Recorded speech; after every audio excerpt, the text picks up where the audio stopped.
பேசுவீராக. என்னோடு கூட பேசுவீராக. உமது வார்த்தை எங்களுக்கு நேரே வரட்டும் ஆண்டவரே. ஹல்லேலூயா. சர்வ வல்லமையுள்ள எங்கள் பிதாவே, உம்மை துதிக்கிறோம். இப்போது கூட உமது வார்த்தையை கொண்டு உமது ஜனத்தோடு கர்த்தர் பேசுவீராக. உமது வசனம் ஜீவன் உள்ளது ஐயா.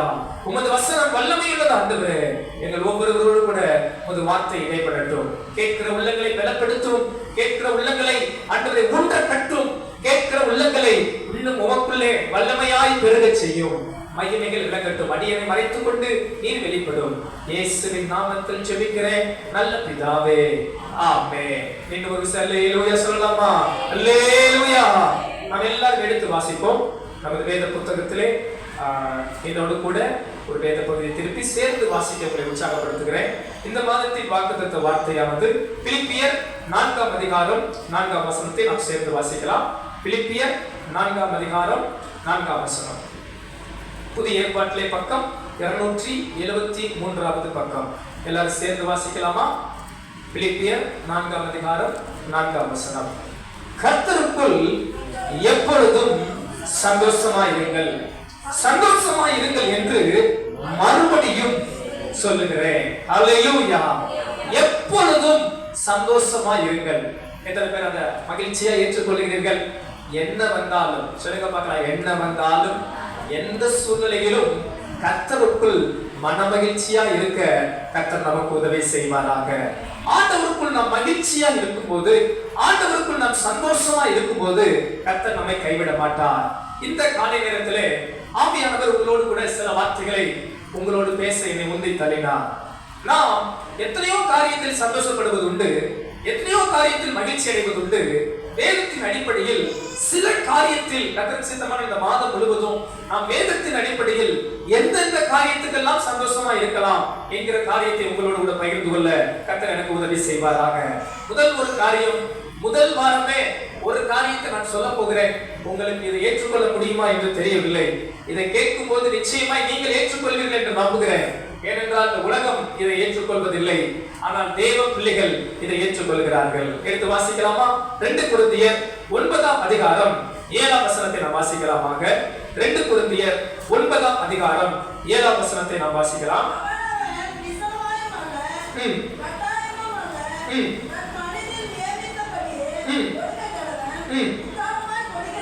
உற்சாகமாய் கொடுக்கிறவரிடத்தில் தேவன் பிரியமாய் இருக்கிறார். உற்சாகமாய் கொடுக்கிறவரிடத்தில் தேவன் பிரியமாய் இருக்கிறார். ஆங்கில மொழிபெயர்ப்பிலே NCV வெர்ஷன் இப்படியாக போடப்பட்டிருக்கிறது. God loves the person who gives happily. அப்படி என்றால் பல மொழியாக்கத்தின்படி இந்த வசனத்தை நாம் பார்ப்போமானால், சந்தோஷமாய் கொடுக்கிறவரிடத்தில் தேவன் எப்படி இருக்கிறார்? பிரியமாய் இருக்கிறார். என் கூட சேர்ந்து சொல்றீங்களா? சந்தோஷமாய் கொடுக்கிறவரிடத்தில் தேவன் பிரியமாய் இருக்கிறார். இந்த காலை நேரத்தில் என்னுடைய செய்தியின் தலைப்பை இப்படியாக வைக்க விரும்புகிறேன். கொடுப்பதில் சந்தோஷம். ஜாய்ஃபுல் இன் கிவிங். கொடுப்பதிலே ஒரு சந்தோஷம், கொடுப்பதிலே ஒரு மகிழ்ச்சி, கொடுப்பதிலே இன்னும் உற்சாகம் என்கிற தலைப்பின் கீழே உங்களோடு கூட சில வார்த்தைகளை பகிர்ந்து கொள்ள வாஞ்சிக்கிறேன். கர்த்தருடைய பரிசுத்த நாம மகிமைக்காக நமது சபை தேவ பிள்ளைகள் உற்சாகமாய் கொடுக்கிறதை நான் பார்த்திருக்கிறேன், சந்தோஷமாய் கொடுக்கிறதை பார்த்திருக்கிறேன், இன்னும் தாராளமாய் கொடுக்கிறவர்களை பார்த்திருக்கிறேன். கொடுக்க முடியவில்லையே என்று கலங்குகிறவர்களை பார்த்திருக்கிறேன், அழுகிறவர்களை பார்த்திருக்கிறேன். நீங்கள் கொடுக்காதவர்கள் என்பதால் ஆவியானவர் இந்த வார்த்தை சொல்லவில்லை. நாம் கொடுப்பதிலே இன்னும் மனமகிழ்ச்சியா இருக்கும்படி கர்த்தருடைய ஆவியானவர் என்று நம்மோடு கூட பேசுகிறார். எத்தனை பேர் விசுவாசிக்கிறீங்க? அல்லேலூயா. அப்படியான இந்த காலை நேரத்திலே கொடுப்பதில் சந்தோஷம் என்ற தலைப்பின் கீழே உங்களோடு கூட சில வார்த்தையை முன்வைக்கிறேன். 2 கொரிந்தியர் 8ஆம் அதிகாரம் 1-3 வசனத்தில் அங்கே ஒரு சபை இப்படியாக சொல்லப்பட்டிருக்கிறது. அந்த சபையார் எப்படிப்பட்டவர்களாக இருந்தார்கள் என்று தெரியுமா? 2 கொரிந்தியர் 8ஆம் அதிகாரம் 1-3 வசனங்கள். அன்றியும் சகோதரரே, மக்கதோனியா நாட்டு சபைகளுக்கு தேவன் அளித்த கிருபையை உங்களுக்கு அறிவிக்கிறோம். அவர்கள் மிகுந்த உபத்திரவத்தினாலே சோதிக்கப்படுகையில் கொடிய தரித்திரமுடையவர்களாய் இருந்தும் தங்கள் பரிபூரண சந்தோஷத்தினாலே மிகுந்த உதாரத்துவமாய் கொடுத்தார்கள். மேலும் அவர்கள் தங்கள் திராணிக்கு தக்கதாகவும் தங்கள் திராணிக்கு மிஞ்சியும் கொடுக்க தாங்களே மனதுள்ளவர்களாய் இருந்தார்கள் என்பதற்கு நான் சாட்சியா இருக்கிறேன்.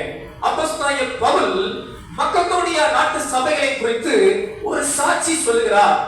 அந்த மக்கதோனியா நாட்டு சபை விசுவாச பிள்ளைகள் எப்படி இருந்தார்களா? அவர்கள் கொடிய உபத்திரவத்திலே, கொடிய தரித்திரத்திலே சோதிக்கப்படுகிற நேரம் கூட அவர்கள் மிகுந்த உதாரத்துவ குணமுள்ளவர்களாய் பரிபூர்ண சந்தோஷத்தோடு தாராளமாய் கொடுத்தார்களாம்.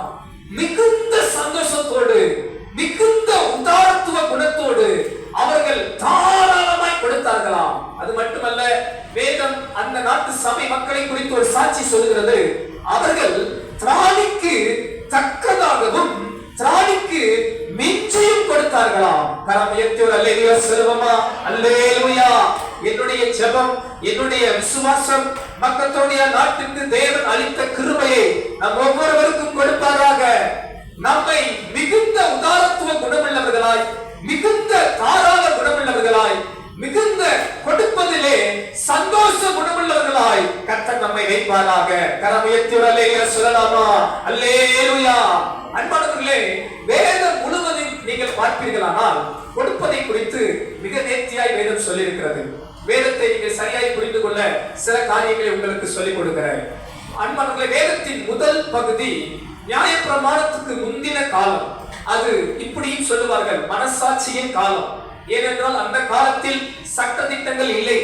ஆதாம் முதற்கொண்டு மோசேயின் காலம் வரை மனசாட்சியின் காலம் என்று சொல்லுவார்கள். காரணம், அந்த நாட்களில் வேதம் இல்லை, நியமனம் இல்லை, சட்டம் இல்லை, இப்படித்தான் நடக்க வேண்டும் என்ற வழிமுறைகள் இல்லை. அது என்ன காலம் சொல்லுங்க என்னோடு கூட? மனசாட்சியின் காலம். அப்படிப்பட்ட மனசாட்சியின் காலத்திலே கூட கர்த்தருக்கென்று கொடுத்தார்கள். ஆபேல் காணிக்கை செலுத்தினார், காயின் காணிக்கை செலுத்துகிறார், ஆபிரகாம் பலி செலுத்துகிறார், நோவா பலி செலுத்துகிறார், ஆபிரகாம் தசமபாகம் செலுத்தினார். மனசாட்சியின் காலத்திலேயே கர்த்தருக்கு தாராளமாய் கொடுத்தார்கள். இரண்டாவது ஒரு காலம், மோசேயின் காலத்திலிருந்து இயேசுவின் காலம் வரை நியாயப்பிரமாண காலம். அது சட்டத்தின் காலம், பழைய ஏற்பாட்டின் காலம், பழைய உடன்படிக்கையின் காலம். அந்நாட்களிலே தேவன் நியமனத்தை வைத்தார், கொடுக்கிற நியமனத்தை வைத்தார். அதிலும் கூட உற்சாகமாய் சந்தோஷமாய் கொடுத்தார்கள். புதிய ஏற்பாட்டின் காலம், இயேசுவின் பின்பாக புதிய உடன்படிக்கையின் காலம், புதிய ஏற்பாட்டின் காலம். அங்கும் கூட தாராளமாய், உற்சாகமாய், சந்தோஷமாய் கொடுக்கிறதை நாம் பார்க்க முடிகிறது. கரம் உயர்த்தி ஒரு அல்லேலூயா சொல்லலாமா? அல்லேலூயா. அப்படியானால் வேதம் முழுவதும் கொடுக்கிறதை குறித்து இவ்வளவு நேர்த்தியாய் சொல்லியிருக்கிறது. கொடுப்பதிலே சந்தோஷ குணமுள்ளவர்களாய் கொடுக்க தேவன் விரும்புகிறார். எத்தனை பேர் ஆமோதிக்கிறீர்கள்? ஒரு அல்லேலூயா சொல்லலாமா? அல்லேலூயா. ஆனால் நான் ஒரு கேள்வியை உங்கள் முன் வைக்கிறேன். எத்தனை தேவ பிள்ளைகள், உங்களை அல்ல, உங்களுக்கு தெரிந்த நண்பர்களை, கிறிஸ்தவ வட்டாரங்களை சிந்தித்து பாருங்கள். எத்தனை பேர் கொடுப்பது என்று வந்தவுடனே அவருடைய முகம் மலர்ச்சியா இருக்கிறதா, துக்கமாய் மாறுகிறதா? எத்தனை பேர் கவனிக்கிறீங்க? கொடுக்கிறது என்று வந்தவுடனே சந்தோஷப்படுவர்கள் உண்டா, துக்கப்படுவர்கள் உண்டா? இல்லாட்டி இப்படி கேட்போம், அதிகமான பேர் சந்தோஷப்படுகிறார்களா, அதிகமான பேர் துக்கப்படுகிறார்களா? எல்லாம் நீங்க மௌனமா இருக்கிறத கேட்டா, மாஸ்டர் நீங்க என்ன சொன்னாலும் நாங்க கேட்கிறோம் அப்படின்றது. சரி, என்னுடைய அனுபவத்திலிருந்து சொல்கிறேன். நான் பல ஆண்டுகளா சபையில் இருக்கிறேன். எனக்கு தெரிந்து சிறு வயதிலிருந்து நான் சபையிலே வளர்ந்ததான். சுமார் குறைஞ்சது ஒரு 25 வருஷத்துக்கு மேல் நான் கிறிஸ்தவ சபை வட்டாரங்களிலே நான் இருக்கிறேன். 25 வருஷம் சபை விசுவாச பிள்ளைகளோடு நெருங்கி பழகி இருக்கிறேன். ஆனால் நண்பர்கள், நான் கண்ட ஒரு காரியம், கொடுப்பது என்று வந்தால் அநேகருக்கு, அதிகபட்ச ஜனங்களுக்கு உண்மையை சொல்லுகிறேன், அதிக சந்தோஷம் இல்லை. கொடுக்கிறார்கள், ஆனால் சந்தோஷமாய் கொடுக்கிறார்களா என்று கேட்டால் கேள்விக்குறி. கொடுப்பார்கள், சந்தோஷமாய் கொடுக்கிறார்களா என்று கேட்டால் எனக்கு தெரியவில்லை. கொடுத்துட்டு முறுமுறுக்கிறவர்களை பார்க்கிறோம், கொடுத்து விட்டு நான் கொடுத்தேன் என்று சொல்லி கொள்ளுகிறவர்களை பார்க்கிறோம், கொடுத்து விட்டுட்டு ஐயோ பார்க்கிறோம். நான் சொல்கிற ஆண்டவர்கிட்ட கேட்டேன், ஆண்டவரே ஏன் நீ வேதத்தில் கொடுக்கிற நியமனத்தை வைத்தீர்? காணிக்கை பெட்டிய சபையில இல்லைன்னா நல்லா இருக்குமா இருக்காதா? சோத்திரம் சொல்லுங்க, அல்லேலூயா. என்ன இதுக்கு ஒரு ஓ பாஸ்டர் ஒரு பெட்டி இல்ல 10 பெட்டி வைக்குன்னு சொல்ற மாதிரி இருக்கு உங்களை பார்த்தா. கரம் ஏற்ற அல்லேலூயா சொல்லுங்க பார்க்கலாம். நான் அப்படி நினைச்சேன், ஆண்டவரே கொடுக்கிற பிரமாணம் வேதத்தில் இல்லாவிட்டால் நல்லா இருந்திருக்குமா இல்லையா? ஜனங்கள் எத்தனையோ பேர் நம்ம கூப்பிடலாமே, எத்தனையோ பேர் ஆலயத்துக்கு வருவாங்களே. உங்களுக்கு தெரியுமா, நான் நிறைய பேரை சந்திக்கிறவங்க சிலர் எனக்கு தெரியும் கொடுக்கணுமே என்பதற்காக ஆலயத்துக்கு வராமல் போகிறோமே நான் பார்த்திருக்கிறேன். அன்பார்களே, இந்த வார்த்தையை புரிந்து கொள்ளுங்கள். பணம் இல்லாததால் அல்ல, மனம் இல்லாததால். பணம் இருக்கிறனால பணம் இல்ல அதனால நான் கொடுக்க ஒண்ணு ஆலயத்துக்கு நான் வர தயங்குறேன்டா, நீங்க தான் தேவை. இயேசுவுக்கு பணம் முக்கியம் அல்ல, உங்களையே தேவன் தேடுகிறார். ஆனா அநேகருக்கு மனது இல்லாததினாலே கர்த்தருக்கு கொடுக்க வராமல் இருக்கிறவர்கள் பெரும் கூட்டத்தார் இன்னும் இந்த பூமியில் இருக்கிறவர்கள் உண்டு. ஆனால் நான் கேட்டேன், ஆண்டவரே ஏன் இந்த பிரமாணத்தை வைத்தீர்? ஏன் கொடுக்க வேண்டும் என்ற நியமனத்தை வைத்தீர்? ஏன் கொடுக்க வேண்டிய கட்டளை வேதத்தில் உண்டு? இந்த கேள்விக்கு கர்த்தருடைய ஆவியானவர் என்று நமக்கு பதில் கொடுப்பாராக.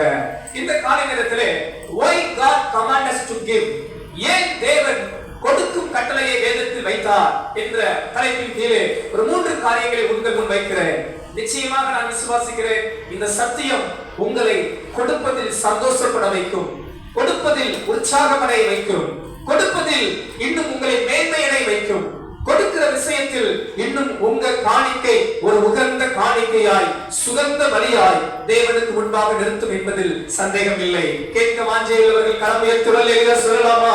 அல்லேலூயா. முதலாவது ஒரு காரியம், ஏன் தேவன் கொடுக்கிற பிரமாணத்தை வேதத்தில் வைத்தார் என்கிறதை ஒவ்வொரு தேவ பிள்ளைகளும் அறிந்து கொள்ள வேண்டும்.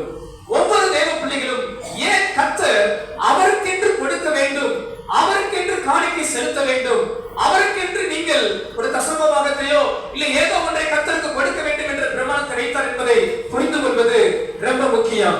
முதல் தலைப்புக்கு நான் பல 100 வசனங்களை பார்த்தேன். எந்த வசனத்தை சொல்றது? இந்த வசனத்தை வாசிச்சாலே நாட்கள் பத்தாது. முதல் காரியம் என்னவென்றால், ஏன் தேவன் கொடுக்கிற பிரமாணத்தை வைத்தார் தெரியுமா? ஒன்றை புரிந்து கொள்ளுங்கள். முதல் காரியம், நாம் எல்லாவற்றையும் தேவனிடத்தில் தான் பெற்றுக்கொண்டோம். கரம் உயர்த்தி ஆமென் சொல்லுங்க, அல்லேலூயா. We receive every blessings from God alone. நாம் பெற்றுக்கொண்ட சகல ஆசீர்வாதங்களும், சகல நன்மைகளும், சகல பரிபூரணங்களும் தேவனிடத்திலிருந்தே பெற்றுக்கொண்டோம். என்னோடு கூட ஆமாம் என்று சொல்லுகிறவர்கள் கரம் உயர்த்தி அல்லேலூயா சொல்லலாமா? இந்த வானமும் பூமியும் கர்த்தருடையது, வெள்ளியும் பொன்னும் கர்த்தருடையது, ஞானம் பலன் பராக்கிரமம் எல்லாம் கர்த்தருடையது. தேவன் எல்லாவற்றையும் கொடுத்தார். உங்களுக்கு பெற்றோரை கர்த்தர் கொடுத்தார், பிள்ளைகளை கர்த்தர் கொடுத்தார். நான் சம்பாதித்தேன் பாஸ்டர் என்று சொல்லலாம். மேலும் சொல்லுகிறது, சம்பாதிக்கத்தக்க பலனையும் கர்த்தர் கொடுக்கிறார், ஐஸ்வர்யத்தையும் கொடுக்கிறார், ஞானத்தையும் கொடுக்கிறார். இப்படி சொல்லிக் கொண்டே போகலாம். 100 கணக்கான வசனங்களை பார்க்க முடிந்தது. ஆனால் ஒரு வேத பகுதி எல்லாத்தையும் நெருக்கி காண்பிக்கிற ஒரு வேத பகுதியை கண்டுபிடித்தேன். நான் வாசிக்கலாமா? 1 நாளாகமம் 29ஆம் அதிகாரம் 10ஆம் வசனத்திலிருந்து பார்க்கலாம். அங்கே அழகாய் அந்த தேவ மனிதன் இப்படியாக சொல்கிறார். 1 நாளாகமம் 29ஆம் அதிகாரம் 10ஆம் வசனத்திலிருந்து யாராவது ஒரு சத்தமாய் வாசிங்கள். 1 நாளாகமம் 29ஆம் அதிகாரம் 10ஆம் வசனத்திலிருந்து.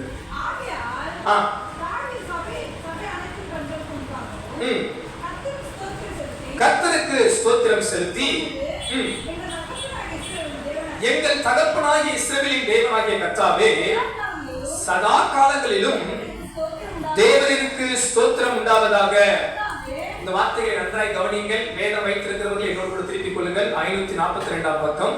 மிக அருமையான ஒரு வார்த்தை.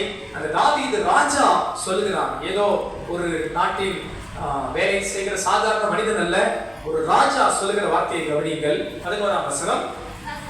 கர்த்தாவே, மாட்சிமையும் வல்லமையும் மகிமையும் ஜெயமும் மகத்துவமும் உம்முடையவைகள். நன்றாய் கவனியுங்கள். ஆண்டவரை பார்த்து சொல்கிறான், மாட்சிமை வல்லமை மகிமை ஜெயம் மகத்துவம் உம்முடையவைகள், வானத்திலும் பூமியிலும் உள்ளவைகள் எல்லாம் உம்முடையவைகள். எவ்வளவு நேர்த்தியான வார்த்தைகள் பாருங்கள். வானத்திலும் பூமியிலும் உள்ளவைகள் எல்லாம் சொல்லுங்க, யாருடையவைகள்? உம்முடையவைகள். கர்த்தாவே, ராஜ்யமும் உம்முடையது. தேவரீர் எல்லாருக்கும் தலைவராய் உயர்ந்திருக்கிறீர். உம்மாலே ஐஸ்வர்யமும் கனமும் உம்மாலே வருகிறது. நன்றாய் கவனியுங்கள். ஐஸ்வர்யமும் கனமும் உம்மாலே வருகிறது.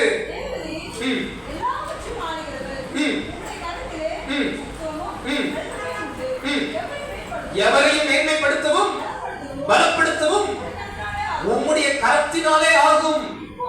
இப்போதும் எங்கள் தேவனே, நாங்கள் உமக்கு ஸ்தோத்திரம் செலுத்தி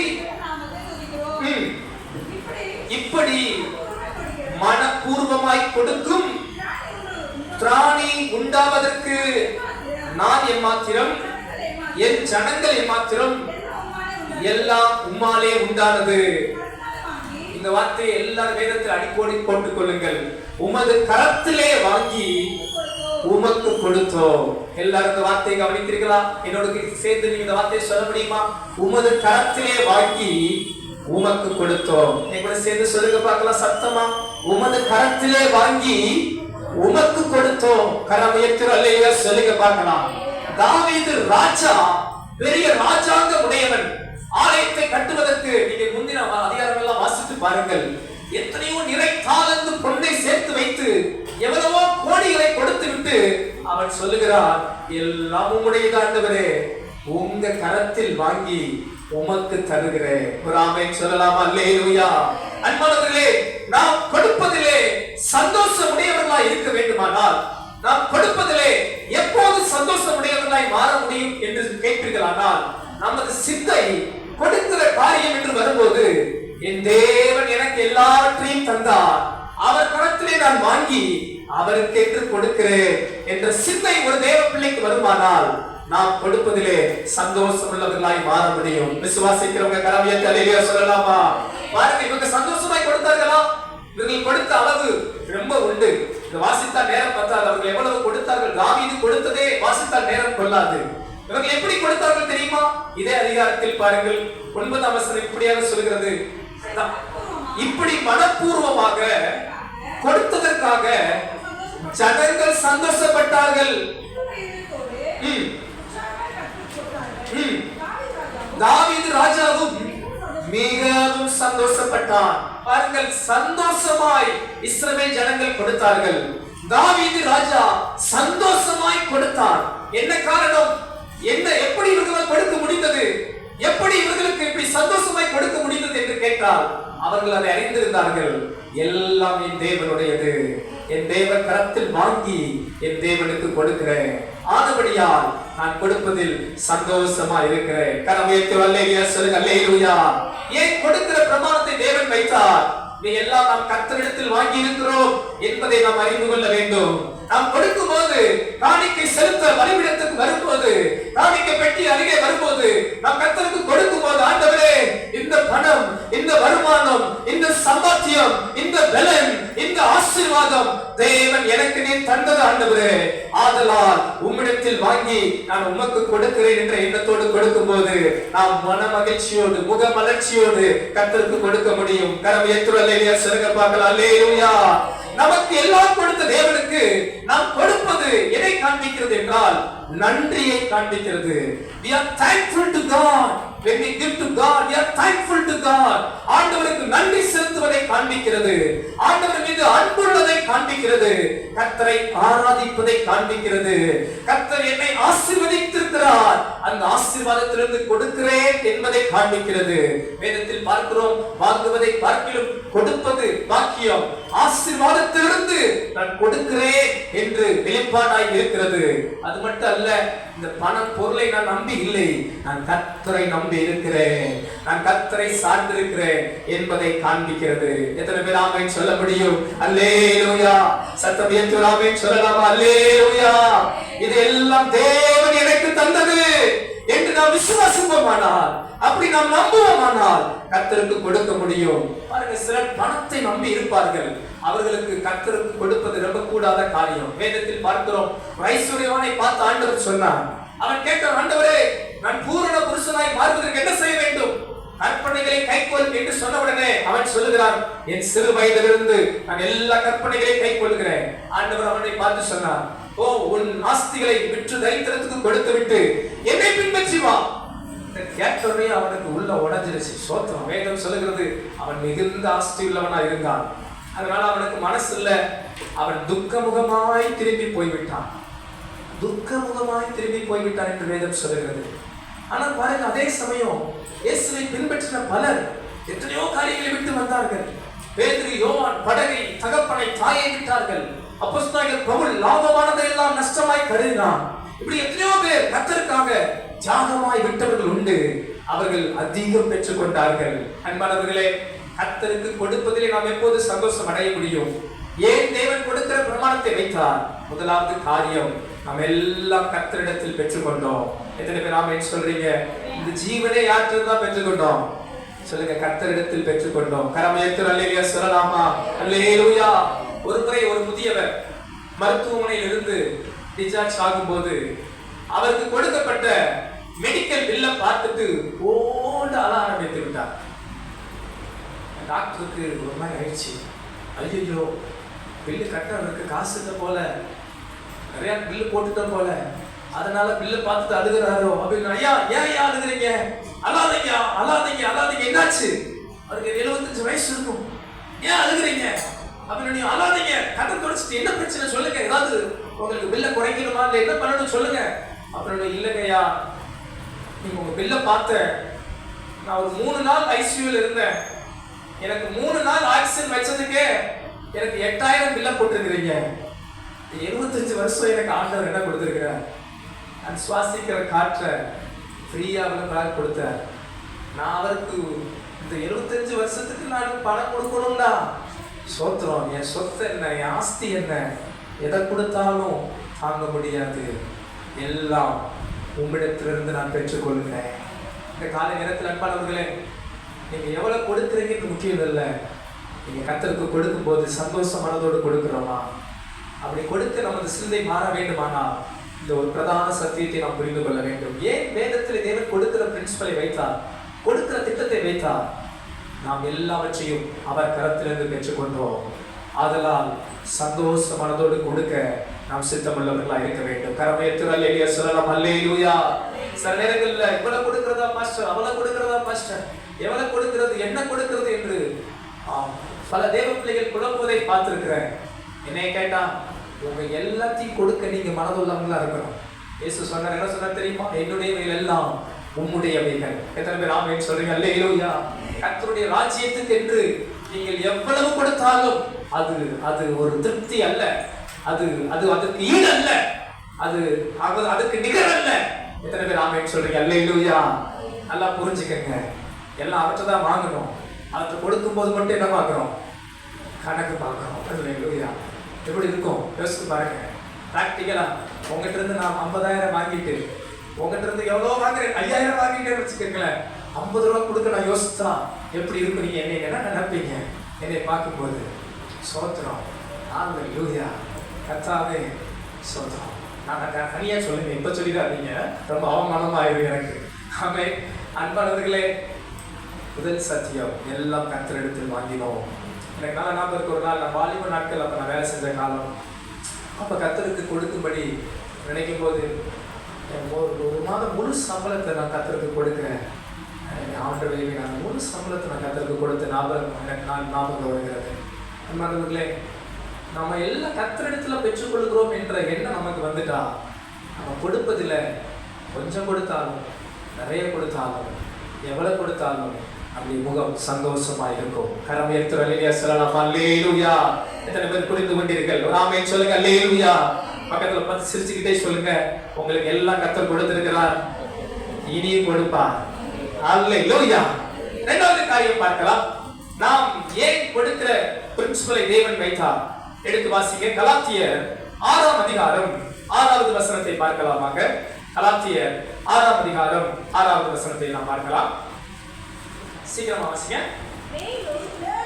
மேலும் திருவசனத்தில் உபதேசிக்கப்படுகிறவன் உபதேசிக்கிறவனுக்கு சகல நன்மைகளிலும் பகிர்ந்து கொடுக்க கடவன். அன்பானவர்களே, வேதம் சொல்கிறது, திருவசனத்தில் உபதேசிக்கிறவனுக்கு உபதேசிக்கப்படுகிறவன், திருவசனத்தை கேட்கிறவர்கள், உபதேசத்தை பெற்றுக் கொள்கிறவர்கள், கர்த்தரால் வசனத்தால் ஆசீர்வதிக்கப்படுகிறவர்கள் சகல நன்மைகளிலும் பகிர்ந்து கொடுக்க வேண்டுமா?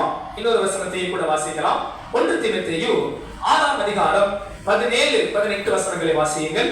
1 தீமோத்தேயு 6ஆம் அதிகாரம் இல்ல 5ஆம் அதிகாரம் 17, 18 வசனங்கள். நன்றாய் விசாரணை செய்கிற மூப்பர்களை விசேஷமாய் திருவசனத்திலும் உபதேசத்திலும் பிரயாசப்படுகிறவர்களை இரட்டிப்பான கனத்திற்கு பாத்திரராக எண்ண வேண்டும். 18ஆம் வசனம், போரடிக்கிற மாட்டை வாய்க்கட்டாயாக என்றும் வேலையால் தன் கூலிக்கு பாத்திரனாய் இருக்கிறான் என்றும் வேத வாக்கியம் சொல்லுகிறது. அன்பானவர்களே, இந்த 2 வேத வசனத்தையும் கவனித்து பாருங்கள். திருவசனத்தை உபதேசிக்கிறவனுக்கு உபதேசிக்கப்படுகிறவர்கள் சகல நன்மையிலும் பகிர்ந்து கொடுக்க வேண்டும். நன்றாய் விசாரிக்கிற மூப்பனுக்கும் உபதேசத்திலும் ஊழியத்திலும் பிரயாசப்படுகிற மூப்பனுக்கு இரட்டிப்பான கனம் செலுத்த வேண்டும். தமிழ் வேதத்திலே இரட்டிப்பான கனம் என்று சொல்லப்பட்டிருக்கிறது. அந்த மூல வியாக்கியானத்திலே மற்ற மொழிபெயர்ப்புகளிலே விசேஷமாய் இந்த ஆர்சி வேதாகம மொழிபெயர்ப்பை பார்க்கும்போது அதுக்கு முந்தின பிந்தின வசனங்களை நீங்க ஒத்து பார்ப்பீர்களானால் அவர்களுக்குரிய என்ன சொல்றது, அவர்களுக்குரிய உதவி, அவர்களுக்குரிய கூலி, அவர்களுக்குரிய சம்பளம், அவர்களுக்குரிய வருமானத்தை நீங்கள் இரட்டிப்பாய் கொடுக்க வேண்டும் என்று வேதத்தில் பார்க்கலாம். 18ஆம் வசனம் சொல்லுகிறது பாருங்க, போரடிக்கிற மாட்டை வாய்க்கட்டாயாக என்றும் வேலையால் தன் கூலிக்கு பாத்திரனாய் இருக்கிறான் என்றும் வேத வாக்கியம் சொல்லுகிறது. அப்படியானால் ஏன் தேவன் கொடுக்கிற பிரமாணத்தை வேதத்தில் வைத்தார் என்றால், இரண்டாவது முக்கியமான காரியம், ஊழியத்திற்கு கொடுப்பது நம்முடைய கடமை. திருவசனத்தில் உபதேசிக்கப்படுகிற நாம், திருவசனத்தில் ஆசீர்வாதம் பெறுகிற நாம், கர்த்தருடைய சபையில் நன்மையை பெறுகிற நாம் கொடுக்க கடமைப்பட்டிருக்கிறோம். சகல நன்மையையும் பகிர்ந்து கொடுக்க வேண்டும். இரட்டிப்பாய் கனம் செலுத்த வேண்டும். வேலையால் கூலிக்கு பாத்திரன், ஊழியத்தினால் ஆசீர்வதிக்கப்படுகிற நாம் ஊழியத்திற்கு தாராளமாய் கொடுக்க வேண்டும் என்று தேவ பிரமாணமாய் இருக்கிறது. கரமையத்துராமை சொல்லுங்க, அல்லேலூயா. அப்போஸ்தலனாகிய பவுல் இப்படியாக சொல்கிறார், ஞான நன்மையை பெறுகிற நாம், ஆவிக்குரிய நன்மையை பெறுகிற நாம் பூமிக்குரிய ஆசீர்வாதங்களை கொடுக்க கடமைப்பட்டிருக்கிறோம். அன்பானவர்களே, ஆவிக்குரிய நன்மைகளை பெறுகிற நாம் பூமிக்குரிய நன்மைகளை கொடுக்க கடமைப்பட்டிருக்கிறோம். எத்தனை பேர் ஆமென் சொல்ல முடியும்? அல்லேலூயா. எத்தனை பேர் நல்ல சத்தத்தை உயர்த்தி அல்லேலூயா சொல்லுங்க பார்க்கலாம். சந்தோஷமா அந்த செய்தியை கேட்கணும். ஆமென் சொல்லுங்க. இந்த செய்தி இல்ல, எந்த செய்தியை நீங்க இப்படிதான் கேட்கணும், சந்தோஷமா கேட்கணும். அல்லேலூயா. ஆவிக்குரிய ஆசீர்வாதத்தை தேவன் கொடுக்கிறார். பூமிக்குரிய ஆசீர்வாதத்தை கர்த்தருக்கு கொடுக்க மகிழ்ச்சி நமக்கு அவசியம். சில நினைக்கலாம், பாஸ்டர் அப்படின்னா நாங்க எல்லாம் உங்களுக்கு தான் கொடுக்கிறோமா, காணிக்கை உங்கள்கிட்ட கொடுக்கிறோமா, தசமமாக உங்களுக்கு தான் கொடுக்கிறோம். சில ஒரு முறை நான் வளர்ந்த சபையில ஒரு பிரதர் என்னிடத்துல பேசினார். அப்ப நான் வாலிப நாட்கள், எனக்கு அப்ப வேதம் சரியா தெரியாது. அப்ப ஒரு பிரதர் என்கிட்ட வந்து, உனக்கு தெரியுமாப்பா நாங்க நல்லா பழகுவோம். அவர் சொன்னா, நான் எவ்வளவு கொடுத்துருக்கு தெரியுமா பாஸ்டருக்கு, அவளை கொடுத்துருக்கிறேன், இவ்வளவு தசமமாக கொடுத்துருக்கிறேன், அப்படி கொடுத்துருக்கிறேன், எப்படி கொடுத்துருக்கேன். எனக்கு ஒன்றும் புரியல நாட்கள்ல. ஏன்னா எனக்கு வேதம் தெரியாததுனால எனக்கு ஒன்றும் புரியல.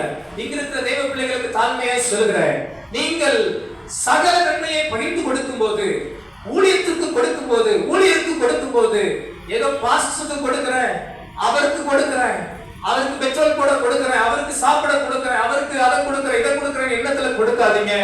இதற்கு வேதம் சரியான ஒரு பிரதிபலிப்பை காண்பிக்கிறது. பழைய ஏற்பாட்டிலே மிக தெளிவாய் ஆண்டவர் இதை காண்பிக்கிறார். லேவியராகமம் 27ஆம் அதிகாரம் 30ஆம் வசனத்தை வாசியுங்கள். லேவியராகமம் 27ஆம் அதிகாரம் 30ஆம் வசனம் எடுத்து வாசிக்கலாமா? சீக்கிரம் வாசிக்க பார்க்கலாம். தேசத்திலே இனத்தின் முத்திலும் விருட்சங்களின் கனியிலும் தசமபாகம் எல்லாம், பாருங்க, தேசத்திலும் எல்லா விளைச்சின் கனிகளிலும் தசமபாகங்களை எல்லாம் கர்த்தருக்கு உரியது, தசமபாகம் எல்லாம் கர்த்தருக்கு உரியது, அது கர்த்தருக்கு பரிசுத்தமானது. தேசத்தின் நிலத்தின் வித்திலும் விருட்சத்தின் கனியிலும் தசமபாகம் எல்லாம் யாருக்கு உரியது? கர்த்தருக்கு உரியது, அது கர்த்தருக்கு பரிசுத்தமானது. அன்பானவர்களே, நீங்கள் கொடுக்கும் போது அது கர்த்தருக்கு உரியது. நீங்கள் கொடுக்கிற காணிக்கை 1 ரூபாய் இருந்தாலும் சரி, அது 1 கோடி ரூபாய் இருந்தாலும் சரி, அது கர்த்தருக்கு உரியது. அதை கர்த்தருக்கு என்று கொடுக்கிறீர்கள். எனக்கு நன்றாய் ஞாபகம் இருக்கிறது. நான் ஒரு முறை அப்ப ஒரு கிராமத்தில் நான் ஊழியம் செய்கிறேன். ஆத்தூர் என்று நினைக்கிறேன், தூத்துக்குடியில் ஆத்தூர் பகுதியில் நான் ஊழியம் செய்து கொண்டிருக்கிறேன். ஒரு கிராமத்தில் ஒரு வீட்டுல போய் ஜோம் பண்றேன். ஜோம் பண்ணும் போது ரொம்ப வருஷம் ஆச்சு, ஒரு குறைஞ்சது ஒரு 7 வருஷம் இருக்கும்னு நினைக்கிறேன், சரியா ஞாபகம் இல்லை. அப்ப நான் ஜோம் பண்ணிக்கிட்டு நான் வெளியே வர்றேன். வெளியே வரும்போது அந்த சிஸ்டர் எனக்கு ஒரு காணிக்கை கொடுக்கணும்னு ஆசைப்பட்டாங்க. அப்புறம் நீங்க பாஸ்டர் கொஞ்சம் வெயிட் பண்ணுங்கன்னாங்க. நான் கொஞ்சம் வெயிட் பண்றேன். 2 நிமிஷம் ஆச்சு, 3 நிமிஷம் ஆச்சு, 5 நிமிஷம் ஆச்சு, 6, 7 நிமிஷம் ஆச்சு. சோத்திரம் எனக்கு ஒரு மாதிரி ஆயிடுச்சு. என்னடா வெயிட் பண்ணுங்கன்னு சொன்னாங்க, 10 நிமிஷம் வரைக்கும் நிக்க விட்டுட்டே இருக்கிறாங்களே, நான் போயிருந்தாமா அப்படின்றேன். அப்பதான் நான் பாக்குறேன், அந்த சிஸ்டர் காசு இல்லையா என்னன்னு தெரியல, சில்லறை காசை தேடி சில்லறை காசு பறக்கிட்டு இருக்கிறாங்க. எனக்கு மனசு கஷ்டம், ஐயோ ரொம்ப கஷ்டப்படுறாங்க போல. நான் மனசுல சொல்லலாம் நினைக்கிறேன், சிஸ்டர் வேணா காணிக்கலாம், நான் எதிர்பார்க்கல, உங்களை தான் எதிர்பார்த்து வந்தேன், நீங்க ஒண்ணும் வேணா காணிக்க தரலாட்டி பரவாயில்ல அப்படின்னு சொல்லலாம்னு நான் சொல்றேன். ஆவியாளர் எனக்கு என் உள்ளத்துல இருந்து பேசுகிறார், எவ்வளவு நேரம் ஆனாலும் பரவாயில்ல, இந்து வாங்கிட்டு வா, அவங்க உனக்கு கொடுக்கல எனக்கு கொடுக்குறாங்க அப்படின்னு எனக்கு பக்குன்னு ஆயிடுச்சு.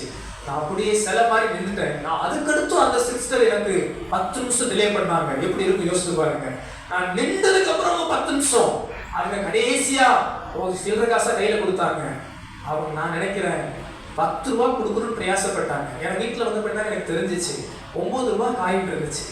1 ரூபாய் தேடி இருக்கிறாங்க. எப்படியாவது 10 ரூபாய் ரவுண்டா கொடுத்துடலான்ட்டு என்ன பண்ணிருக்காங்க, அவங்க 4 மணி நேரம் தேடி இருக்கிறாங்க போல. அந்த 9 ரூபாய் சில்லறையை வாங்கி பாக்கெட் போட்டு நடந்தா சல்லி இருந்துச்சு. அப்படியே பாக்கெட்டை பிடிச்சுக்கிட்டேன். ஐயோ சோத்திரம், ரோடெல்லாம் சல்லி கேட்குது அப்படி பிடிச்சுக்கிட்டு அப்படி மெதுவா நடந்து வந்தேன்.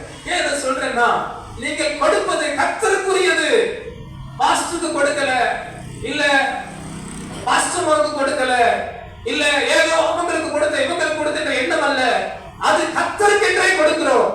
கர்த்தர் ஊழியர் கரத்தில் தருகிறார். வேதத்தில் பாருங்கள், என்னாகமம் 18ஆம் அதிகாரம் 31ஆம் வசனத்திலே ஆண்டவர் சொல்லுகிறார் பாருங்க.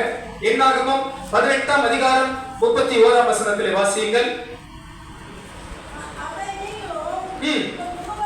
அதை நீங்களும் குறிப்பாய் ஆசாரியனும் லேவியனும் உங்கள் குடும்பத்தாரும் எவ்விடத்தில் புசிக்கலாம்,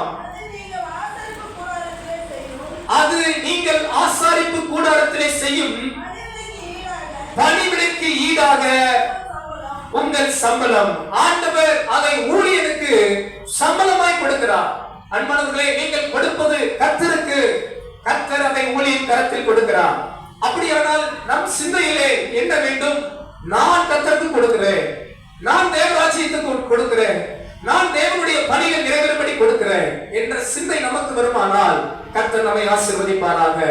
ஒருவேளை சில மனித சிந்தையின்படி நான் பாஸ்டருக்கு கொடுக்கிறேன், நான் அவங்களுக்கு கொடுக்கிறேன், இவங்களுக்கு கொடுக்கிறேன் என்ற மாம்ச எண்ணங்கள் வருமானால் நாம் தேவனால் ஆசீர்வதிக்கப்பட முடியாது. கர்த்தருக்குரியவைகளை கர்த்தருக்கு கொடுக்கிறோம். இயேசு அழகாய் ஒரு முறை சொன்னார். ஒரு முறை இயேசுவை சோதிக்க ஒரு நாணயத்தை கொண்டு வந்து, போதகரே வரி கட்டலாமா வேண்டாமா என்று கேட்டவுடனே அழகா இயேசு சொன்னார், நாணயத்தை கொண்டு வாருங்கள்.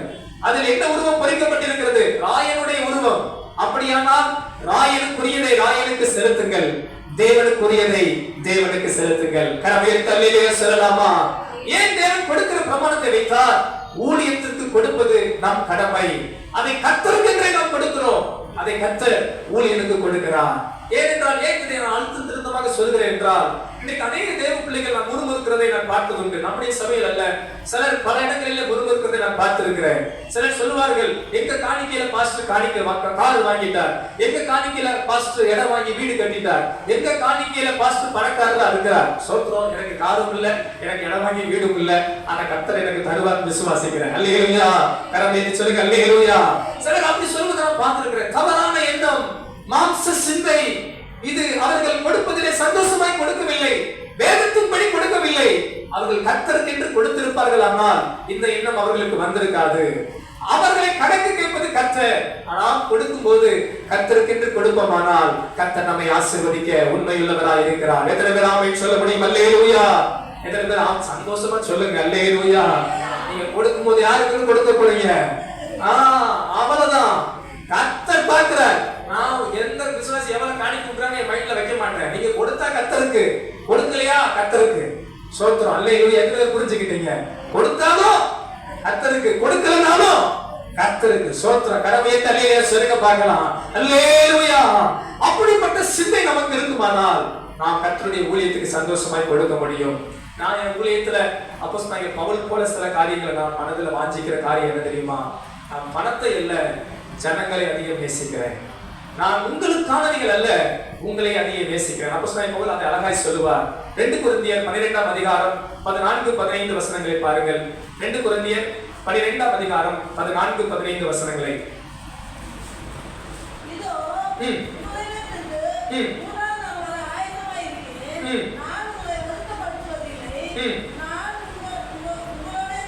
நான் உங்களுடையதை அல்ல, உங்களையே தேடுகிறேன். அன்பானவர்களே, அப்போஸ்தலனாகிய பவுலை போல இந்த கொரிந்தி சபைக்கு சொல்லுகிற வார்த்தையை நான் ஆணித்தரமாய் விசுவாசிக்கிறேன். ஒரு உண்மை ஊழியன் சடங்குகளுக்குரியவைகள் அல்ல, அவர்கள் கொடுக்கிற காணிக்கையோ, அவர்கள் கொடுக்கிற பணத்தையோ, பொருளையோ அல்ல, ஜனங்களை தேடுகிறவனாய் இருக்கிறான். நானும் தேவ சமூகத்தில் தாழ்மையாய் சொல்லுகிறேன், நாங்கள் உங்களுடையவைகள் அல்ல, உங்களையே தேடுகிறோம். ஏனென்றால் 15ஆம் வசனத்தில் அழகாய் சொல்லுகிறார், ஆதலால் நான் உங்களை எவ்வளவு அதிகமாய் அன்பு கூறுகிறேனோ. நல்லா கவனிங்க, நான் ரொம்ப உங்களை நேசிக்கிறேன் பவுல் சொல்றார். கொரிந்தி சபையே, விசுவாச பிள்ளைகளே, நான் உங்களை ரொம்ப நேசிக்கிறேன், நீங்க கம்மியா தான் என்ன நேசிக்கிறீங்க. இருந்தாலும் என்ன சொல்றாரு? அன்பு கூறப்பட்டிருந்தாலும் மிகவும் சந்தோஷமாய் உங்க ஆத்துமாக்களுக்காக செலவு பண்றேன், செலவு பண்ணப்படவும் விரும்புகிறேன். அன்பானவர்களே, இதையே நான் தாழ்மையாய் சொல்கிறேன். அப்போஸ்தலனாகிய பவுல் கொரிந்து சபை மக்களின் ஆத்துமாக்களுக்காக தன் நேரத்தை, தன் காலத்தை, தன் ஜீவனை செலவு பண்ணினார். தேவ சமூகத்தில் சொல்கிறேன், நாங்கள் உங்கள் ஆத்துமாக்களுக்காக செலவு பண்ணுகிறோம். உங்கள் ஆத்துமாக்களுக்காக, உங்கள் ஆத்துமா மனம் திரும்ப ரட்சிக்கப்பட, நீங்கள் நித்திய ஆசீர்வாதத்தை பெற, நீங்கள் பரலோகம் செல்ல, உங்கள் ஆத்துமாக்களுக்காகவே நாங்கள் செலவு பண்ணுகிறோம். உங்கள் ஆத்துமாக்களுக்காகவே எங்கள் ஜீவனை அர்ப்பணிக்கிறோம். உங்கள் ஆத்துமாக்களுக்காகவே, உங்களுக்கானவைகளை அல்ல, உங்களையே தேடுகிறோம். அப்படிப்பட்ட ஊழியத்துக்கு நாம் கொடுப்பது நம் கடமையாய் இருக்கிறது. கடமையத்தை அல்லேலூயா சொல்லலாமா? அல்லேலூயா. இன்னொரு இடத்தில் கூட இப்படி சொல்லுகிறார். பிலிப்பியர் 4ஆம் அதிகாரம் 17-18 வசனத்தை வாசிப்போமானால், பிலிப்பியர் 4ஆம் அதிகாரம் 17-18 வசனங்களை சீக்கிரமா வாசிக்க பார்க்கலாம். உபகாரத்தை நான் நாடாமல்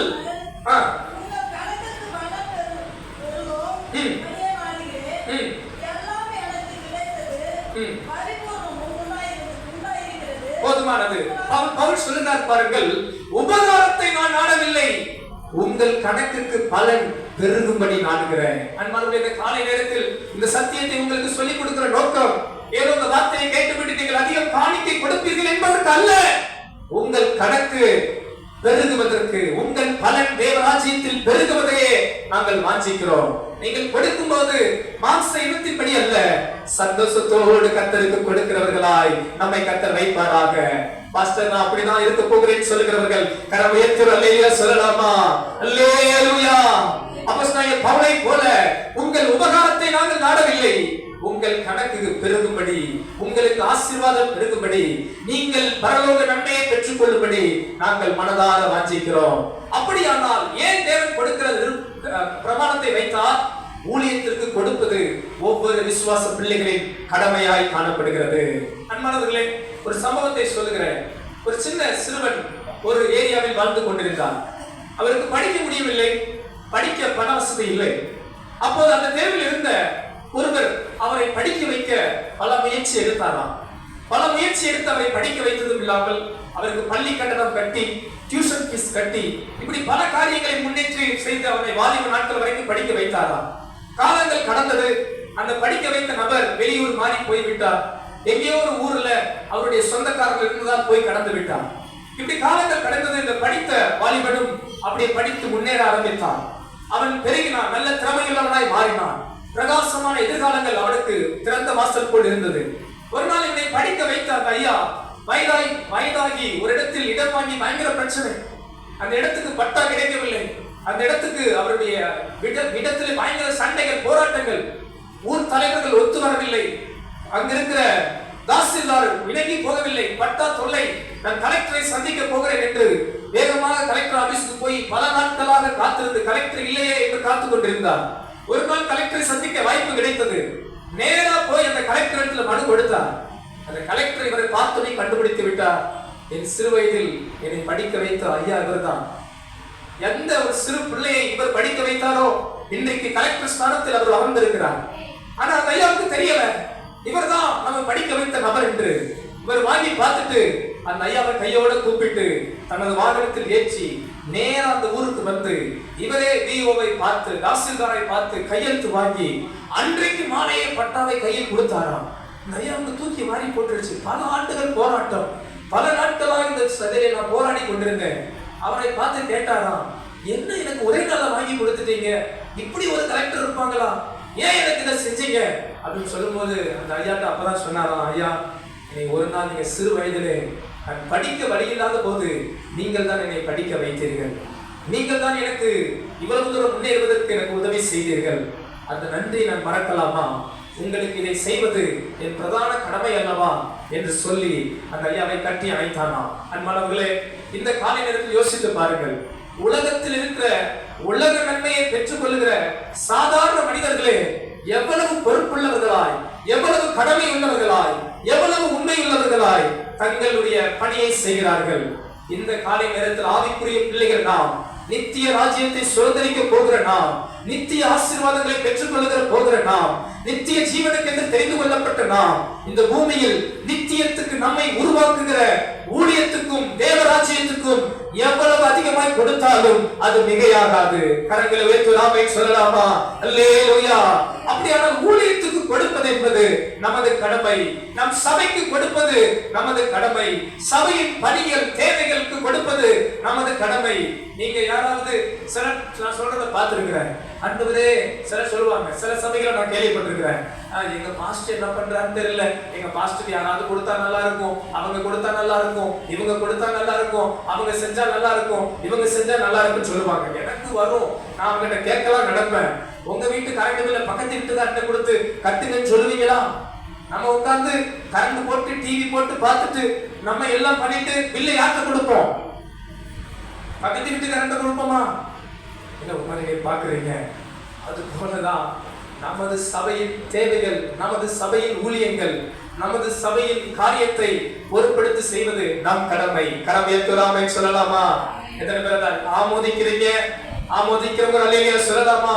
ஏற்றுக்கொள்கிறவங்க அல்லேலூயா சொல்லலாமா? கரங்களை உயர்த்தி அல்லேலூயா எல்லாரும் சொல்லுவோமா? அல்லேலூயா. ஏன் தேவன் கொடுக்கிற திட்டத்தை வேதத்தில் வைத்தார்? ஊழியத்துக்கு கொடுப்பது என் கடமை. அந்த உணர்வு வந்துட்டா நம்ம கொடுக்கும் போது ஒரு விசனம் வராது, ஒரு கொடுக்கும் போது ஒரு கட்டாயம் என்ற எண்ணம் வராது. சந்தோஷ எண்ணத்தோட கூட கர்த்தருக்கு கொடுக்க முடியும். கடமையத்தில் அல்லேலூயா சொல்லலாமா? அல்லேலூயா. கடைசி ஒரு காரியம், ஏன் தேவன் கொடுக்கிற திட்டத்தை வேதத்தில் வைத்தார்? சீக்கிரம் வாசிங்க. மல்கியா புஸ்தகம் 3ஆம் அதிகாரம் 8ஆம் வசனத்திலிருந்து வாசிக்கலாம். மல்கியா புஸ்தகம் 3ஆம் அதிகாரம்.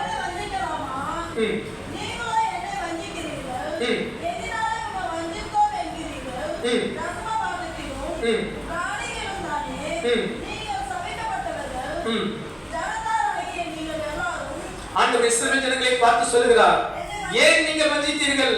நீங்கள் ஜனத்தாராகிய நீங்கள் எல்லாரும் வாசிங்க தொடர்ந்து. என் ஆலயத்தில் ஆகாரம் உண்டாயிருக்கும்படி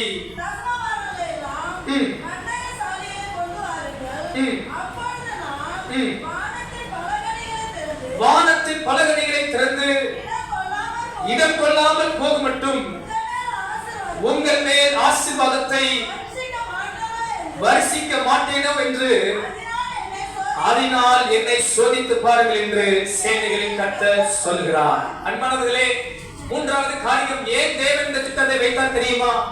உங்களை ஆசீர்வதிக்கும்படியே இந்த திட்டத்தை வைத்தார். ஆண்டவர் சொல்லுகிறார், என் ஆலயத்திலே பண்டகசாலைக்கு கொண்டு வாருங்கள், அப்பொழுது நான் வானத்தின் பலகணிகளை திறந்து உங்களை இடம் கொள்ளாமல் போக மட்டும் உங்களை ஆசீர்வதிப்பேனோ மாட்டேனோ என்று சோதித்து பாருங்கள் என்று சொல்கிறார். அன்பானவர்களே, பலர் குழப்புவார்கள், தசமமாக கொடுக்கலாமா வேண்டாமா, செய்யலாமா செய்ய வேண்டாமா. அது அந்த செய்தியின் ஆரம்பத்திலே நான் சொன்னேன், மனசாட்சி காலத்தில் கர்த்தருக்கு கொடுப்பது உண்டு, நியாயப்பிரமாண காலத்திலும் கர்த்தருக்கு கொடுப்பவர்கள் உண்டு. கிருபையின் பிரமாண காலத்திலும் கர்த்தருக்கு தாராளமாய் காணியாட்சிகளை எல்லாம் விற்று கொடுத்தவர்கள் உண்டு. வேதம் ஒரு கட்டளையை தெளிவாய் சொல்லுகிறது, கொடுங்கள் அப்பொழுது உங்களுக்கு கொடுக்கப்படும். நீங்கள் எவ்வளவு கொடுக்கிறீர்கள் உங்கள் மன உற்சாகம், 10 1 10 2 உங்களுடைய மன உற்சாகம். ஆனால் ஏன் தேவன் கொடுக்கிற பிரமாணத்தை வைத்தால் தெரியுமா? உங்களை ஆசீர்வதிப்பதற்காகவே. ஏதோ தேவன் உங்களிடத்தில் பெற்றுக்கொண்டு உங்களை கஷ்டப்படுத்த அல்ல, உங்களை தரித்திரப்படுத்த அல்ல, உங்களை குறைவாக்க அல்ல. வேதத்தில் எல்லாம் பாருங்கள், கர்த்தருக்கு யார் யார் கொடுத்தார்களோ அவர்கள் எல்லாரையும் கர்த்தர் ஆசீர்வதித்திருக்கிறார். சிறுக விதைக்கிறவன் சிறுக அறுக்கிறான், பெருக விதைக்கிறவன் பெருக அறுக்கிறான். கரம் உயர்த்தி அல்லேலூயா சொல்லலாமா? அல்லேலூயா. நீங்கள் கர்த்தருக்கு கொடுக்கும் போது நான் தேவ சமூகத்தில் நிச்சயமாய் விசுவாசித்து சொல்லுகிறேன், கர்த்தர் உங்களை ஆசீர்வதிக்கவே செய்வார். ஏனென்றால் நான் தேவ சமூகத்தில் பலரை பார்த்திருக்கிறேன். கர்த்தருக்கு கொடுத்து ஆசீர்வதிக்கப்பட்டவர்கள் அநேகர், கர்த்தருக்கு கொடுத்து நன்மை பெற்றவர்கள் அநேகர், கர்த்தருக்கு கொடுப்பதினால் மேன்மை அடைந்தவர்கள் அநேகர், கர்த்தருக்கு கொடுப்பதினால் எல்லாவித ஆசீர்வாதங்களை பெற்றுக் கொண்டவர்கள் அநேகர். அன்பானவர்களே, ஆசீர்வாதம் வேண்டும் என்பதற்காக கொடுக்காதிருங்கள். கர்த்தர் உங்களை ஆசீர்வதிப்பதற்கே இந்த திட்டத்தை வைத்திருக்கிறார் என்பதை மாத்திரம் புரிந்து கொள்ளுங்கள். நீங்கள் கொடுக்கும் போது கர்த்தர் என்னை கொடுக்கணும், ரெட்டிப்பா கொடுக்கணும், பிசினஸ் டீல் மாதிரி கொடுக்காதீங்க. உங்களை கர்த்தர் ஆசீர்வதித்திருக்கிற ஆசீர்வாதத்திலிருந்து மன உற்சாகமா சந்தோஷமா கொடுக்கும் போது உங்கள் கரத்தை அவர் பலப்படுத்துவார். வேதத்தில் வாசிக்கிறோம், வாரி இறைத்தான் அவனை கர்த்தர் பெருக வைத்தார், வாரி இறைத்தான் அவனுக்கு கர்த்தர் தாராளமாய் கொடுத்தார். அன்பானவர்களே, கொடுப்பதிலே அப்படிப்பட்ட சந்தோஷத்தோடு நாம் கொடுப்போமானால் கர்த்தர் நம்மை நிச்சயமாகவே ஆசீர்வதிப்பார், நிச்சயமாகவே நம் தேவைகளை சந்திப்பார், நிச்சயமாகவே நமது குறைகளை நிறைவாக்குவார். 5 அப்பம் 2 மீன் கொடுத்தவர்களிடத்தில் பெரிய அற்புதம் நடந்தது. ஒரு ஏழை விதவை வீட்டில் சாக கிடந்தவர்கள் முதல் அடையை கொண்டு வந்து கொடுத்த போது பஞ்ச காலம் முழுவதும் திருப்தியானது. உங்கள் சூழ்நிலை எதுவா இருக்கணும், எதுவாக இருந்தாலும் மக்களுடைய நாட்டு சபை தரித்திரத்திலும் கொடுத்தார்கள். உங்கள் நிலைமை எப்படி என்று எனக்கு தெரியாது. ஆனால் இந்த காலை நேரத்திலே உங்களை ஆசீர்வதிக்கவே இந்த திட்டத்தை கர்த்தர் வைத்திருக்கிறார். நீங்கள் எதை கொடுத்தாலும் சந்தோஷமாய் கர்த்தருக்கு கொடுங்கள். கர்த்தர் நிச்சயமாகவே உங்கள் குறைவுகளை எல்லாம் நிறைவாக்குவாராக, உங்கள் தேவைகள் எல்லாம் சந்திப்பாராக. உங்கள் வாழ்வில் இருக்கிற எல்லா குறைவையும் கர்த்தர் மாற்றி நன்மையாலும் கிருபையாலும் உங்களை ஆசீர்வதித்து உயர்த்த இயேசு உண்மையுள்ளவராய் இருக்கிறார். அல்லேலூயா. எங்க வாழ்க்கையே பல சாட்சி சொல்லிக்கிட்டே இருக்கலாம், காலம் பத்தாது. கடந்த ஆண்டு பாஸ்டமா தீர்மானம் எடுத்தாங்க. அவங்க வேலைக்கு போன போது ஒரு தசமபாகம் சபைக்கு கொடுத்துருவாங்க, ஒரு தசமபாகம் ஒரு கஷ்டப்படுற ஊழியருக்கு கொடுக்க தீர்மானிச்சாங்க. பாருங்க, இந்த வேலைக்கு போன நாட்கள் எல்லாம் அவங்க சம்பளம் 10,000 தான். 10,000த்துல 1000 ரூபாய் நம்ம ஊழியத்துக்கு கொடுத்துருவாங்க. 1000 ரூபாய் இன்னொரு கஷ்டப்படுற ஊழியத்துக்கு நாங்கள் மாசம் மாசம் கொடுத்தோம். நாங்கள் ஸ்தாபனத்துக்கு கொடுக்குற காணிக்கை வேற, சந்தா வேற, மிஷனரி ஊழியம் வேற, இது போக எக்ஸ்ட்ரா ஒரு 1000 ரூபாய் மாசம் மாசம் இன்னொரு ஊழியத்துக்கு கொடுப்பது உண்டு. பாருங்க, நாங்க மாசம் மாசம் அப்படி கொடுத்தோம். கிறிஸ்துமஸ் காலகட்டம் பாருங்க, ரொம்ப தேவையுள்ள காலகட்டம், உங்களுக்கு அப்படிதான் இருக்கும். பாத்தீங்கன்னா நாங்க யாருமே கேட்கல, அவங்களுக்கு தெரிஞ்ச ஒருத்தவங்க கேட்கவே இல்லை, அவங்களே ஒரு பெரிய தொகையை அனுப்பி அவங்க பாஸ்டமா இவ்வளவு மாசம் எவ்வளவு தொகை கொடுத்திருப்பாங்களோ அதை காட்டில் ஒரு பங்கு கூடவே அனுப்பி உங்க கிறிஸ்துமஸ்க்கு நீங்க யூஸ் பண்ண வச்சுக்கோங்க அப்படின்னு அனுப்புனாங்க. சோத்திரம். யோசித்து பார்த்தேன், நான் கேட்கல, அவங்ககிட்ட எங்க தேவைன்னு சொல்லலை, எங்களுக்கு ட்ரெஸ் எடுக்கணும், அது பண்ணணும், இது பண்ணணும், எது சொல்லலை. ஆனா நம்ம கொடுக்க மனதுள்ளவர்களா இருப்போமானால் கர்த்தர் நமக்கு கொடுக்க அவர் சித்தமுள்ளவராக இருக்கிறார். எத்தனை பேர் ஆமென் சொல்லுங்க? அல்லேலூயா. விதைக்காமல் அறுக்க முடியாது. விதைப்பும் அறுப்பும் மாறாத பிரமாணம். அன்பானவர்களே, நீங்கள் கர்த்தருக்கு என்று ஒரு காரியத்தை விதைக்கும் போது கர்த்தர் உங்களை ரெட்டிப்பாய் பெருக செய்ய வல்லவராக இருக்கிறார். அல்லேலூயா. எத்தனை பேர் ஆமென் சொல்றீங்க? அல்லேலூயா. நீங்க சில நினைப்பாங்க, எங்க சம்பாதித்தா நாங்க ஆசீர்வாதம் ஆயிடுவோம், நாங்க சேர்த்து வச்சு நாங்க ஆசீர்வாதம் ஆயிடுவோம். நான் தாழ்மையா சொல்றேன், கர்த்தருடைய ஆசீர்வாதம் இல்லாமல் ஒன்றையும் ஒருவரும் பெற்றுக்கொள்ள முடியாது. பெரிய ஞானவான் பிரசங்கியே சொல்லுகிறான், சகல சம்பூர்ணத்தையும் அனுபவிக்க கொடுக்கிற தேவன் ஒருவர் இருக்கிறார், அதை நாம் மறந்து விடக்கூடாது. இந்த காலை நேரத்திலே தேவன் ஏன் கொடுக்க வேண்டும் என்ற பிரமாணத்தை வைத்தால் தெரியுமா? நாம் ஆசீர்வதிக்கப்படும்படி. அப்படியானால் நாம் கொடுக்கும் போது சந்தோஷ மனதோடு கொடுப்போம். கொடுப்பதில் ஒரு சந்தோஷத்தோடு, ஒரு மக்களுடைய நாட்டு சபையை போல உதாரத்துவமாய் சந்தோஷமாய் திராவிக்கு மிஞ்சி கொடுக்கிற கிருபையை கர்த்தர் நமக்கு வைப்பாராக. கரம் உயர்த்தி சொல்லலாமா? ஒரு 3 காரியங்கள். இதை சாதாரணமா இருக்கலாம், உங்க உள்ளத்துல ஆழமாய் வைத்துக் கொள்வீர்களானால் நீங்க எங்க போய் எப்போதெல்லாம் ஊழியத்துக்கு கொடுக்கிறீர்களோ அப்போதெல்லாம் உங்கள் உள்ளத்தில் ஒரு சந்தோஷம் வரும். முதல் காரியம், நமக்கு எல்லாவற்றையும் கொடுப்பது கர்த்தர். இரண்டாவது காரியம், ஊழியத்துக்கு கொடுப்பது என் கடமை. மூன்றாவது காரியம், என்னை ஆசீர்வதிக்கும்படியே கர்த்தர் என்னை கொடுக்க ஒரு தீர்மானத்தை வைத்திருக்கிறார். எத்தனை பேர் விசுவாசிக்கிறீங்க? எத்தனை பேர் நம்புறீங்க? பக்கத்துல பார்த்து சொல்லுங்க, கர்த்தர் உங்களை ஆசீர்வதிக்கவே கொடுக்கிற ஒரு திட்டத்தை வைத்தார். உங்களை நிச்சயமாகவே தேவன் ஆசீர்வதிப்பார். உங்கள் குறைவுகளை எல்லாம் கர்த்தர் நிறைவாக்குவார். கரம் உயர்த்தி அல்லேலூயா சொல்லலாமா? அல்லேலூயா. அப்படியே கண்களை மூடி ஜெபிப்போம். நிச்சயமா நான் விசுவாசிக்கிறேன், இந்த ஆராதனைக்கு வந்திருக்கிற உங்கள் ஒவ்வொருவரையும் கர்த்தர் அளவில்லாமல் ஆசீர்வதிக்க போகிறார். நீங்கள் கொடுப்பதில் சந்தோஷத்தோடு கொடுக்கும் போது உங்கள் குறைவுகள் நிறைவாகும், உங்கள் தேவைகள் சந்திக்கப்படும், உங்களுக்கு வேண்டிய சகல நன்மையை கர்த்தர் கொடுப்பார். அப்படி சத்தத்தை உயர்த்தி ஸ்தோத்திரம் பண்ணுவோமா? ஸ்தோத்திரம் ஆண்டவரே, ஸ்தோத்திரம் ஆண்டவரே. எல்லாரும் சத்தத்தை உயர்த்தி சொல்லுங்க, அப்பா நாங்கள் உற்சாகமாய் கொடுக்கிற இதயமுள்ளவர்களா இருக்க கர்த்தர் எங்களுக்கு தருகிற கிருபைகளுக்காக ஸ்தோத்திரம், ஸ்தோத்திரம். நல்ல சத்தத்தை உயர்த்தி ஸ்தோத்திரம் பண்ணுங்க. அல்லேலூயா. கர்த்தர் உங்கள் உள்ளத்தை பார்க்கிறார். அன்பானவர்களே, உங்கள் இருதயத்தை அவர் அறிகிறார். அல்லேலூயா. என்னால் கொடுக்க முடியவே இல்லையே என்று கலங்க வேண்டாம். கர்த்தர் உங்களை ஆசீர்வதிக்க விருப்பம் கொள்ளுகிறார். உங்கள் மேலே கிருபையாய் இருக்க விருப்பம் கொள்ளுகிறார். இந்த காலை நேரத்திலே இந்த கேட்ட சத்தியமானது நமக்குள் ஆழமாய் பதிவதாக. அல்லேலூயா. நல்ல கரங்களை தட்டி 2 நிமிடம், ஆண்டவரே நாங்கள் எப்போது கொடுத்தாலும் அது காணிக்கையோ தசமபாகமோ அது கட்டிட நிதியோ இல்லை எந்த பங்கானாலும் அதை நாங்கள் சந்தோஷ மனதோடு, அது சிறு தொகையோ பெரு தொகையோ அதை மகிழ்ச்சியின் மனதோடு கொடுக்க கர்த்தர் எங்களை ஆசீர்வதிப்பீராக. அல்லேலூயா. எத்தனை பேர் அப்படி ஒரு தீர்மானம் எடுக்கிறீங்க? நான் கர்த்தரிடத்துல வாங்கி கொடுக்கிறேன், நான் கர்த்தருடைய ஊழியத்திற்கு என்று கொடுக்கிறேன், கர்த்தர் என்னை நிச்சயமாய் ஆசீர்வதிப்பார் என்று விசுவாசிக்கிறவங்க நல்ல கரம் உயர்த்தி அல்லேலூயா. நான் தாழ்மையா உங்களுக்கு சொல்றேன், கர்த்தர் உங்களுக்கு ஒரு வருமானத்தை கொடுத்திருக்கிறாரா? கர்த்தர் உங்களுக்கு ஒரு உழைப்பை கொடுத்திருக்கிறாரா? ஒரு தீர்மானம் எடுங்க. நான் வாங்குற சம்பளத்துல கர்த்தரை கனம் பண்ணுவேன், உன் விளைவின் முதல் பலனால் கர்த்தரை கனம் பண்ணு என்று வேதம் சொல்லுகிறது. உங்க மனதில் எந்த தொகையை கர்த்தர் உணர்த்துறாரோ அதை ஊழியத்துக்கு கொடுக்க ஒரு தீர்மானம் பண்ணுங்க. அதை உண்மையா கர்த்தருக்கு செய்து பாருங்க. கர்த்தர் உங்க குறைவுகளை நிறைவாக்க வல்லவராய் இருக்கிறார்.